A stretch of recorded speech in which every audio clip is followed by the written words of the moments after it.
Established in 1850, Gray Cemetery was named by Henrietta Reese, the wife of the first president of cemetery trustees for Knoxville.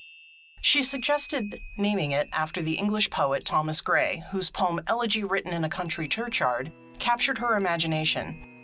The poem perfectly captured the vibe of the location of Old Gray at the time, and without further discussion, the name was adopted and stuck.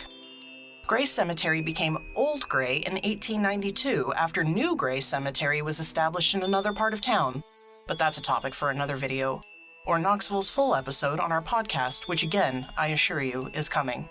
Located at 543 North Broadway in Old North Knoxville, Old Gray Cemetery is the final resting place of over 9,000 souls, including 26 Knoxville mayors, 8 congressmen, and no less than 3 U.S. senators.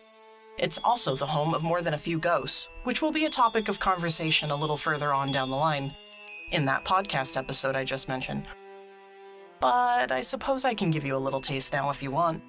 Pictured here is the monument to Virginia Cox, who died at the tragically young age of 41 back in 1906.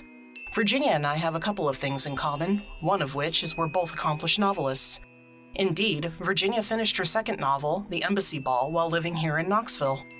Her bereaved husband had this beautiful angel statue commissioned for Virginia after her passing, and it stood perfect and whole until sometime in 2011, when vandals chose to desecrate the monument to Virginia's memory by burning candles on it, but most notably by breaking off the statue's right hand, the hand that undoubtedly Virginia wrote both of her novels with.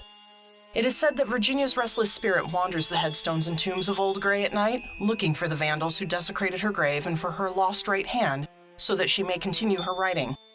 I'm not sure that Virginia cares all that much after so long dead, but that's just my take on things. Aside from sharing a love of the written word, and my being the same age as when she passed, we have at least one other thing in common, should the story be true. I spend a lot of time haunting Old Gray myself, as it's pretty close to home for Nikki and I. You might just find me there on your next visit to Knoxville if you're lucky, though not at night. This cemetery is open daily from 10 a.m. to 8 p.m. according to the signs on the cemetery gate, and according to the official Old Gray website, there are tours available with prior arrangement. You can find further information about that on the events page of Old Gray's website, which I'll have listed here in just a moment.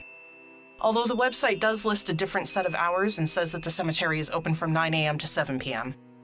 Even if you can't attend the beauty of Old Gray in person, every dollar helps to maintain these beautiful grounds. So if you can, consider adding 1 or 2 to their online collection plate to keep these monuments on their pedestals and the gates open for future generations to come. Thank you for listening, my little strangelings. Until next time.